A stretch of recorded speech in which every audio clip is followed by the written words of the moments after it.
রংপুর জেলার পীরগঞ্জ উপজেলার শহীদ আবু সাইদের বাড়িতে। এখানে আমরা মূলত আসছি, এখানে যে শিক্ষার্থীরা আছে তারা তাদের একটা বিক্ষোভ মিছিল এখানে এই স্থান থেকে শুরু করেছে। তাদের দাবি, তাদেরকে একটা শিক্ষা প্রতিষ্ঠানে তারা এই বন্যাবাসীদের জন্য তারা ত্রাণ তুলতে এখানে টাকা সংগ্রহ করতে যায় এবং সেখানকার স্থানীয় লোকজন তাদের উপর হামলা করে তাদেরকে এখানে আহত করে ফেলে। তো আমরা তাদের কাছে আসছি, আমরা তাদের বক্তব্য নিব। তো তারা এখানে কেন জড়ো হয়েছে এবং কি জন্য তারা কি চায় আমরা তাদের মতামত দিব। আমরা এখানে আসছি আমাদের ছাত্র বৈষম্য বিরোধী আন্দোলনের যারা ছিল সাধারণ শিক্ষার্থীরা, তারা সবাই সমবেত হয়েছে। আমরা আমাদের বেশ কয়েকটা স্বেচ্ছাসেবী সংগঠন সহ আমাদের পীরগঞ্জ উপজেলা খালাসপীরের সাধারণ শিক্ষার্থীরা বন্যায় কবলিত মানুষদের জন্য সাহায্যের জন্য আমরা বের হয়েছিলাম। ঠিক সেই দিনও আমরা 4 নং কুমিতপুর ইউনিয়নের বারুদহ হাই স্কুলে গেছিলাম। সেখানে আমরা বন্যাদের জন্য কালেকশনের জন্য গেছিলাম। গিয়ে ওখানে একটা ম্যানেজিং কমিটির সাথে ঝামেলা হওয়ার কারণে একটা মিটিং ছিল। তো ওখানকার লোকেরা বলে মিটিং শেষ হলে আপনারা আপনাদের কালেকশন করবেন। তা আমরা মিটিং শেষ করে টাকা কালেকশন করে আসতেছিলাম। ইতিমধ্যে রাস্তায় নুরুল মাস্টার, আওয়ামী লীগের দোসর, সে আমাদের মনে করে যে আমরা নাকি ওই স্কুলের হয়ে আসছি। আমরা বারবার বলছি যে আমরা বন্যাদের কবলিত এই লোকদের সাহায্যের জন্য এসেছি। তারা আমাদের কথা শোনেনি। যারা সাধারণ শিক্ষার্থী ছিল আমাদের ইচ্ছাদম ওখানে তারা পেটায়। এখন পেটানোর পরে আমরা ওখান থেকে আমাদের ছেলেপেলে কয়েকজন ছিল, তারা ওখানে বাড়িতে কয়েকটা ডাংডুং জানালা কাপাটে দিছে। দেওয়ার পরে আমরা তো জীবনের ভয় আমরা চলে আসছি। পরে এই আওয়ামী লীগের দোসর, এই আওয়ামী লীগের চামচা নুরুল মাস্টার নিজে বাড়িতে ভাঙচুর করে এই দায়ভার সাধারণ শিক্ষার্থীদের উপরে দিচ্ছে। এই নুরুল মাস্টার, আওয়ামী লীগের চামচা, সাধারণ শিক্ষার্থী সহ যে সকল রাজনীতি দল আছে, আওয়ামী লীগ বাদে যে সকল রাজনীতি দল আছে, এদেরকে প্রশ্নবিদ্ধ করার জন্য, ছাত্র সমাজকে প্রশ্নবিদ্ধ করার জন্য নিজের বাসায় নিজে ভাঙচুর করে, বেশি করে ভাঙচুর করে তারা এই দায়ভার আমাদের উপর চাপাতে চায়। আর আমরা তাৎক্ষণিকভাবে থানায় আসি। থানায় এসে একটা মামলা দেই। মামলা দেওয়ার পরেই আমরা চলে আসছি। আসার পরে আমাদের একটাই চাওয়া, এখনও আমার ভাই আবু সাইদ রক্ত দিয়েছে, আমার ভাই মুগ্ধ রক্ত দিয়েছে। সেই রক্তের বিনিময়ে আমরা তো স্বাধীন হওয়ার কথা, কিন্তু এখনও কেন আমরা ছাত্র সমাজ নিরাপদ নয়? এখনও কেন আমাদের উপর হামলা মামলা? কেন এখনও আওয়ামী লীগের এই ধরনের দোসরেরা এখনও এই সমাজে আছে? তারা বিভিন্নভাবে বিভিন্ন দলকে, এই ছাত্র সমাজকে প্রশ্নবিদ্ধ করতে তারা বিভিন্ন ধরনের কূটনীতি করতেছে। আমি প্রশাসনের কাছে বিনীতভাবে অনুরোধ করব, আমাদের উপর এই নুরুল মাস্টার, এই আওয়ামী লীগের দোসর যারা আমাদের উপর হামলা করেছে, আমরা এদের দৃষ্টান্তমূলক শাস্তি চাই। আর হ্যাঁ, কেউ যদি আমাদেরকে বৈষম্য বিরোধী ছাত্র আন্দোলনের আমরা সাধারণ শিক্ষার্থী কেউ যদি অস্বীকার করে, আমি তাকে জারজ সন্তান বলবো। কারণ 4 আগস্ট থেকে শুরু করে 5 আগস্ট থেকে শুরু করে আজ পর্যন্ত আমরা রাজপথে আছি ছাত্রদের হয়ে। আমরা রাজপথে আগামীতেও থাকবো, ভবিষ্যতেও আমরা রাজপথে আছি। যদি কেউ আমাদেরকে প্রশ্নবিদ্ধ করার চেষ্টা করে, আমরা সেটা শক্ত হাতে দমন করবো ইনশাআল্লাহ।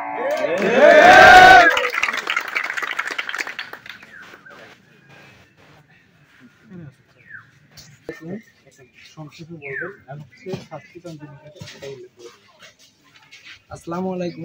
পুরো দেশবাসী তো দেখতেছেন যে একটা বন্যার জন্য আমরা সবাই সব জায়গা থেকেই ত্রাণের ব্যবস্থা করতেছি, সাহায্য সহযোগিতার জন্য চেষ্টা করতেছি।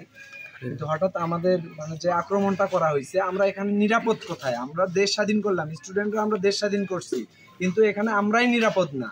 আমরা বাইরে বের হইলেই ওরা আমাদের হুমকি দেয়, হুমকি ধামকির মধ্যে থাকি। যেখানেই বের হই সেখানে মারপিটের একটা ধান্দা নিয়ে ওরা পেতে থাকে। আমরা চাই, সকলের কাছে আমি বিচার দিচ্ছি যে আমরা চাই আমরা স্টুডেন্টরা যেন নিরাপদে থাকি, আমাদের যেন কারো কোনো ক্ষতি না হয়। আমরা দেশ স্বাধীন করছি, স্বাধীন দেশে স্বাধীনভাবে বাঁচতে চাই আমরা। আমাদের উপর এই হামলাটা করছে নুরুল মাস্টার, যিনি প্রধান ছিল, যার নেতৃত্বে আমাদের উপর হামলা করা হয়েছে। এর কঠিন শাস্তি আমরা চাই, কঠিন শাস্তি চাই। আওয়ামী লীগ বলতে স্বৈরাচারী কোনো দেশে থাকবে না। আমাদের চাওয়া একটাই, স্বৈরাচারী দেশে থাকবে না। আমরা সুন্দর রাষ্ট্র, সুন্দর সংস্কার করে আমরা যেভাবে চলতেছি, আমরা সবাই ভালো থাকতে চাই। এই উদ্দেশ্যেই আমরা মূলত কাজ করে আসতেছি। কিন্তু কিছু পাবলিক, কিছু স্বৈরাচারী গোষ্ঠী আমাদের দমন করার চেষ্টা করতেছে, আটকানোর চেষ্টা করতেছে, বিভিন্নভাবে আমাদের প্রতিহত করার চেষ্টা করতেছে। আমরা চাই যেন আমরা ছাত্র সমাজ, কারো যেন কোনো ক্ষতি না হয়, আমরা যেন স্বাধীনভাবে, সুন্দরভাবে স্বাধীন রাষ্ট্রে বাস করতে পারি। এই ছিল আমার বক্তব্য। আর সবশেষে বলবো, আমরা বিচার চাই যারা আমাদের উপর আক্রমণ করছে অথবা যারা আক্রমণ করার প্ল্যান করতেছে, ভবিষ্যতে আক্রমণ করবে, আমরা চাই তারা যেন এগোতে না পারে, আমরা তাদেরকে দমন করব। সবাই একমত? কঠিন বিচার চাই, এর একটা বিচার চাই, 24 ঘন্টার মধ্যে আমরা এর বিচার চাই।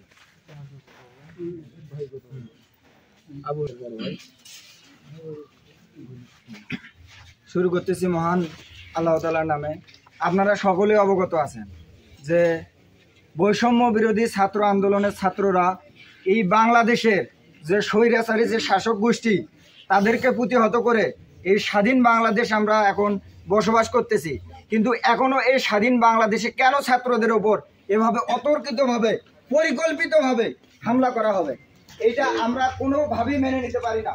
আপনারা জানেন বর্তমান পরিস্থিতিতে পুরো বাংলাদেশ আর বন্যা কবলিত মানুষের জন্য প্রত্যেকটা ছাত্র, প্রত্যেকটা সংগঠন এবং জনসাধারণ মানুষ নেমেছে বন্যা কবলিত মানুষের পাশে দাঁড়ানোর জন্য, তাদের একটু খাবারের জন্য, তাদের একটু কাজের জন্য, শুকনো খাবার, তাদের ঔষধ, তাদের বিশুদ্ধ পানির জন্য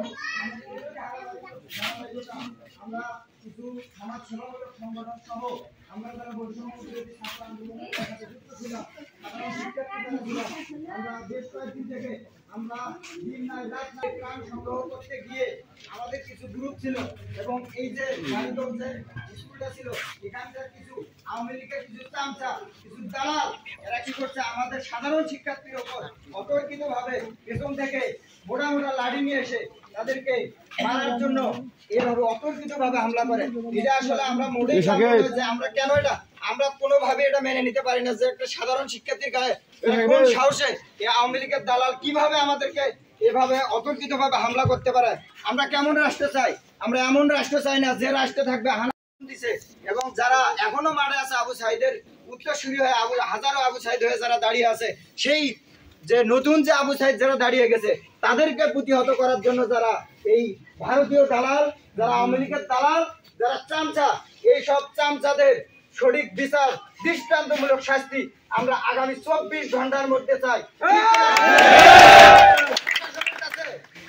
অনুরোধ করবো আমাদের 24 ঘন্টার মধ্যে কেন আমাদের ভাইদেরকে হাত দেওয়া হলো, কেন আঘাত করা হলো, 24 ঘন্টার মধ্যে যেন দৃষ্টান্তমূলক শাস্তি আমরা ছাত্র সমাজ দেখতে পাই।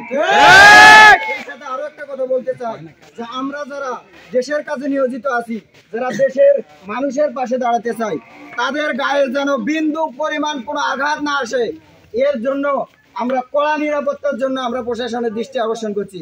প্রশাসন যেন আমাদেরকে সেই সময় সেই নিরাপত্তা আমাদেরকে নিশ্চিত করে আমরা যেন পথে ঘাটে সেই মানুষের পাশে দাঁড়ানোর জন্য বুক খুলে আমরা যেন বেড়াতে পারি এবং মানুষের পাশে থাকতে পারি।